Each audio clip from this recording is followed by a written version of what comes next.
Baiklah, Assalamualaikum warahmatullahi wabarakatuh. Perkenalkan, nama saya Meza Juliardo dari BP 17230026 jurusan akuntansi. Ingin mereview sebuah artikel dengan tema sebuah studi tentang pengaruh asimetri informasi pada manajemen laba, bukti dari Bursa Efek Tehran. Penggunaan umum informasi akuntansi oleh investor dan analisis keuangan untuk menilai saham perusahaan menciptakan insentif untuk manajemen laba dalam upaya untuk mempengaruhi harga saham jangka pendek. DS 1988, Truman dan Titman 1988. Investor berkeinginan untuk mendapatkan informasi, dan informasi yang dapat dipercaya harus dilaksanakan dalam mengevaluasi nilai dan risiko yang diharapkan dari investasi. Namun, tidak ada kemungkinan bahwa manajer cenderung mengungkapkan semua informasi bahwa mereka mencari modal ventura. Ada terlalu banyak informasi yang tersedia di pasar keuangan, dan bagian besar informasi di tingkat perusahaan dimasukkan dalam pengumuman laba dan dividen. Salah satu topik terpenting dalam bidang ini adalah bahwa manajemen di tingkat perusahaan mungkin memanipulasi harapan publik dengan pengumuman yang disebut hipotesis persinyalan, yang menunjukkan bahwa manajer dapat melepaskan rasa hormat mereka tentang masa depan perusahaan dengan memberi sinyal di pasar, menggunakan beberapa tindakan seperti pengumuman laba, pengumuman dividen, pembelian kembali, merger, dan lain-lain. Jika manajer tahu bahwa mereka dapat mempengaruhi investor melalui harapan untuk mengendalikan pasar, mereka mungkin melakukan sesuatu yang lebih untuk menguntungkan diri mereka sendiri.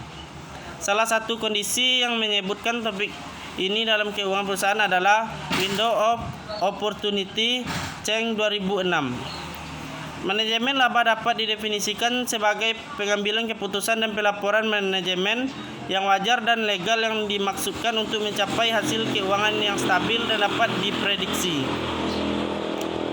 Manajemen laba jangan disamakan dengan kegiatan ilegal untuk memanipulasi laporan keuangan dan hasil laporan yang tidak mencerminkan realitas ekonomi. Jenis kegiatan ini, yang dikenal sebagai memasak buku, melibatkan kesalahan dalam menggambarkan hasil keuangan.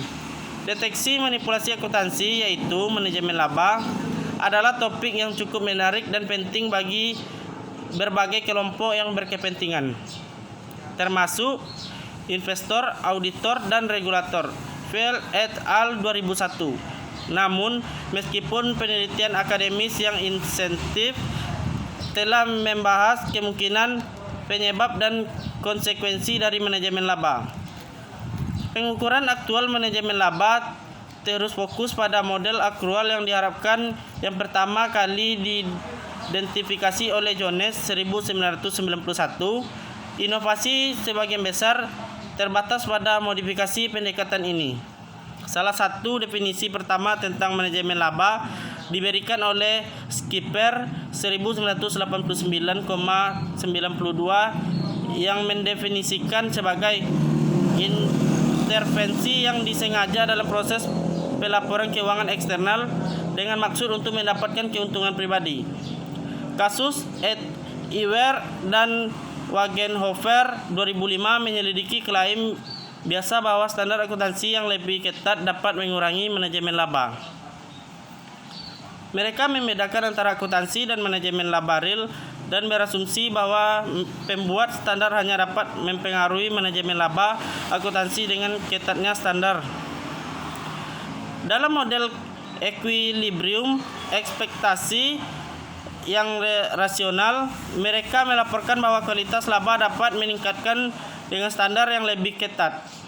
Tapi mereka mengidentifikasi beberapa konsekuensi yang mungkin lebih besar daripada manfaat ini. Pertama, manajer meningkatkan manajemen laba real yang mahal karena kualitas laba yang lebih tinggi meningkatkan manfaat marginal dari manajemen laba real. Kedua, standar yang lebih ketat dapat meningkatkan daripada menurunkan akuntansi yang diharapkan dan manajemen laba total. Ketiga, biaya total yang diharapkan dari manajemen laba juga dapat meningkatkan dan mereka memberikan kondisi untuk terjadinya masing-masing efek ini. Objek atau sampelnya 47 perusahaan yang terdaftar di Bursa Efek Teheran selama periode 2002-2008 berdasarkan data panel. Teknik analisis data kualitatif dengan jenis data panel. Hasilnya, makalah ini telah menguji pengaruh asimetri informasi pada manajemen laba dengan bid-ask spread. Kami telah memeriksa asimetri informasi dengan model dan variabel lain. Kami juga telah menguji pengaruh asimetri informasi pada nilai perusahaan, diversifikasi perusahaan, dan tata kelola perusahaan. Hasil penelitian menunjukkan bahwa asimetri informasi berpengaruh terhadap manajemen laba. Baiklah, hanya itulah yang dapat saya simpulkan. Kalau ada salah saya mohon maaf. Saya tutupi dengan Assalamualaikum warahmatullahi wabarakatuh.